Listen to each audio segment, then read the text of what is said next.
Bonjour à toi. Mon nom est Pascal Borel et je te parle du pied du Jura suisse. Encore une fois, je suis devant ma yourte que j'ai plantée dans une forêt privée qui a été mise à disposition par un membre de notre communauté 80-24.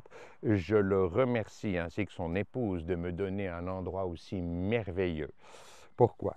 Parce que je suis seul la plupart du temps et comme tu sais, les hommes qui n'aiment pas la solitude sont ceux qui n'aiment pas la liberté.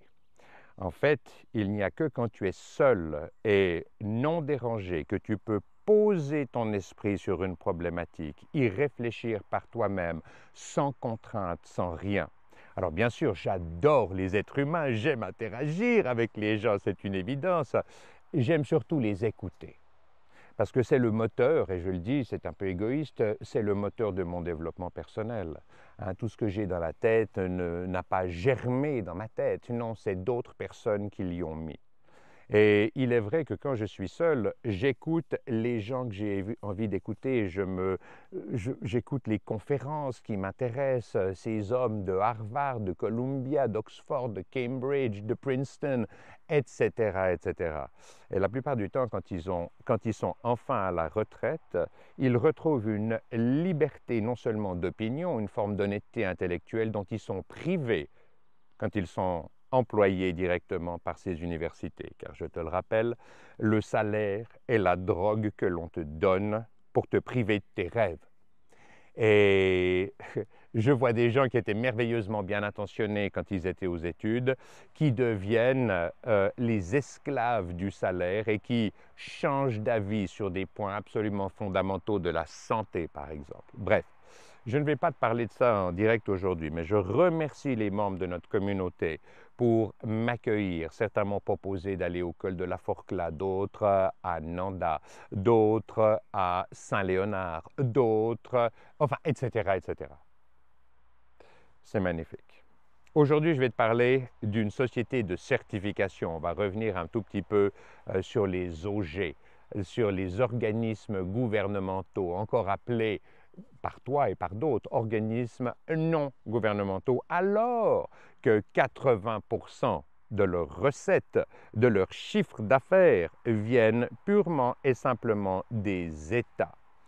Donc ces organismes gouvernementaux ont trouvé le moyen de faire en sorte qu'une société, une start-up il y a quelques années, a mis en place une certification qui vise à accréditer le fait qu'ils dépensent, donc ces OG, l'argent selon les statuts imprimés et disponibles sur la plupart de leurs sites Internet.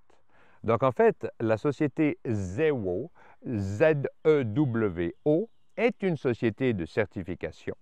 Elle a un chiffre d'affaires d'environ 1,2 million de francs suisses, donc c'est raisonnable. Elle a 6 employés et elle a plus de 507 sociétés certifiées à l'heure actuelle. Je les félicite. Certifier 507 sociétés, c'est beaucoup de travail.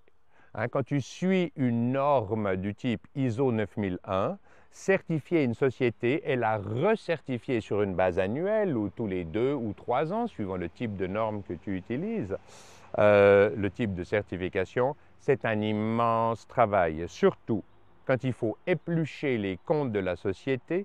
Et comme tu le sais, et comme on le dit en français, la statistique est la grande sœur du mensonge. En anglais, lies, damn lies and statistics. À savoir que tu peux faire dire à peu près n'importe quoi aux chiffres à partir du moment où tu sais les manipuler. Donc, il est très difficile d'avoir une véritable transparence dans les organisations gouvernementales. Je t'ai donné l'exemple de Caritas, je pourrais même peut-être te donner un jour l'exemple de la Croix-Rouge et autres. Mais si tu regardes l'interview d'Elon Musk, tout à fait récemment, il est en train de se détacher un peu de Department of Governance Efficiency, de DOGE. Pourquoi? Parce qu'il dit que le taux d'exposition ne dépasse pas en moyenne 10%. 10%.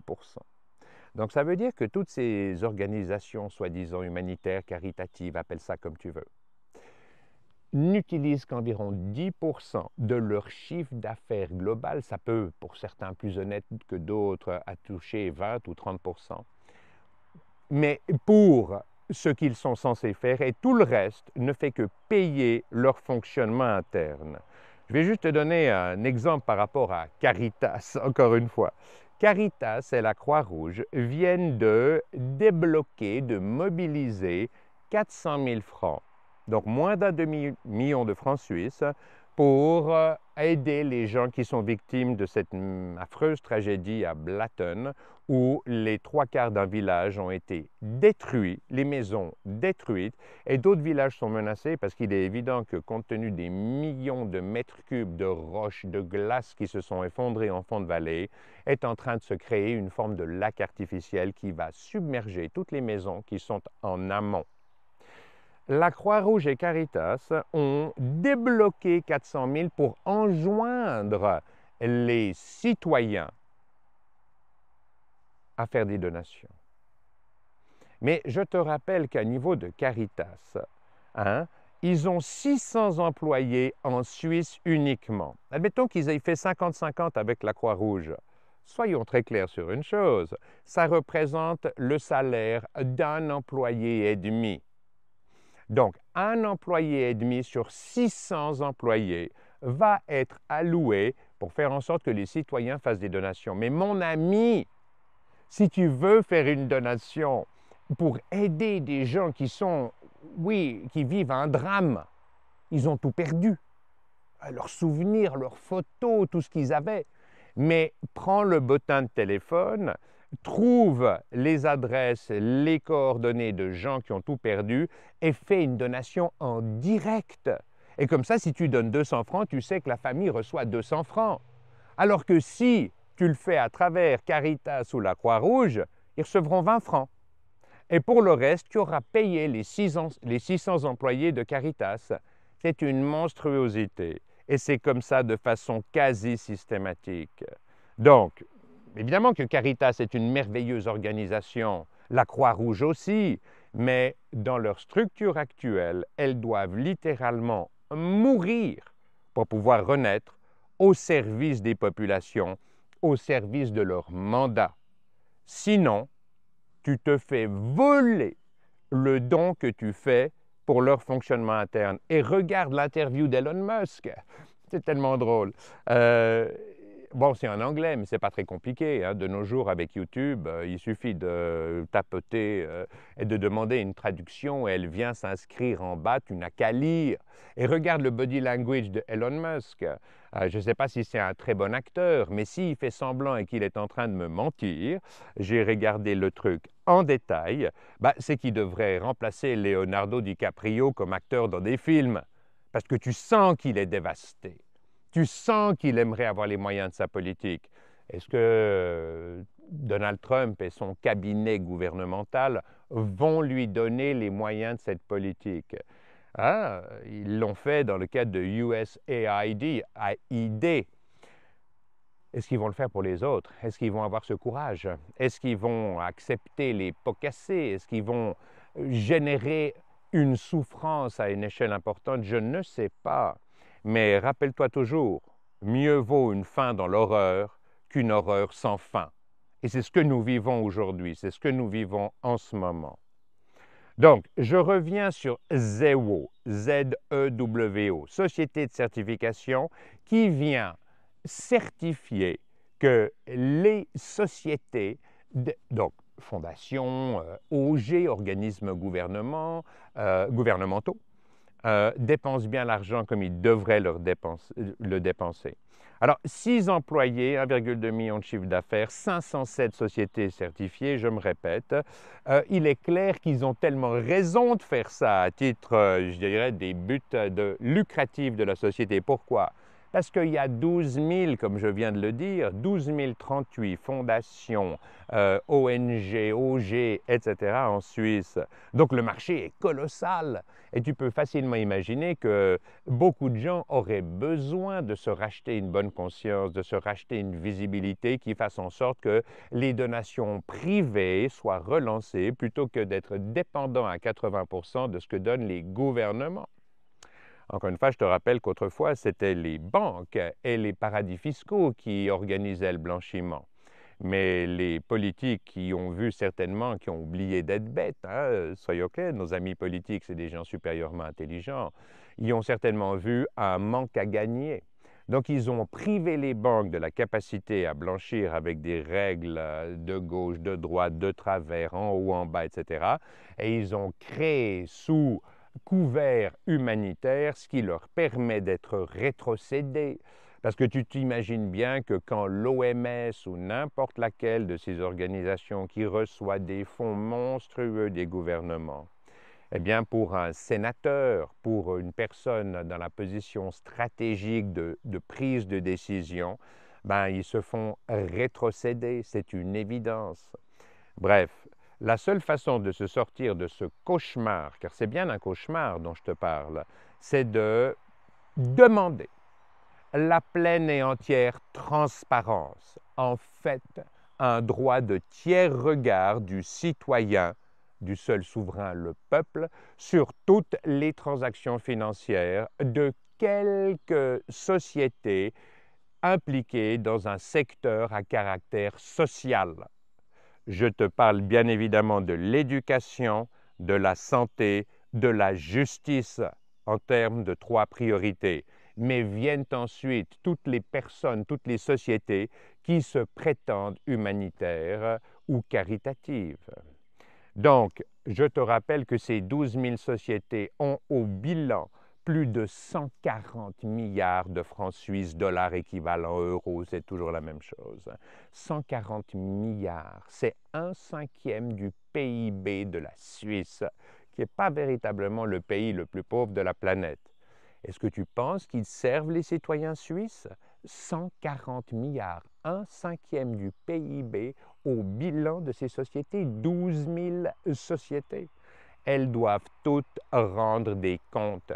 Elles doivent t'accorder le principe de tiers regard qui t'appartient, qui est à toi, puisque c'est toi, indirectement par l'État, qui paye pour 80% de leur chiffre d'affaires. Donc ça t'appartient. Quelque chose que tu payes t'appartient. La caméra que j'utilise, je l'ai payée, elle m'appartient. J'ai le droit de regarder comment est-ce qu'elle est faite, j'ai le droit de l'utiliser. Et tous les services gouvernementaux t'appartiennent. Je te rappelle que le gouvernement est un centre de coût. Il ne sera jamais un centre de profit. Tu es le centre de profit.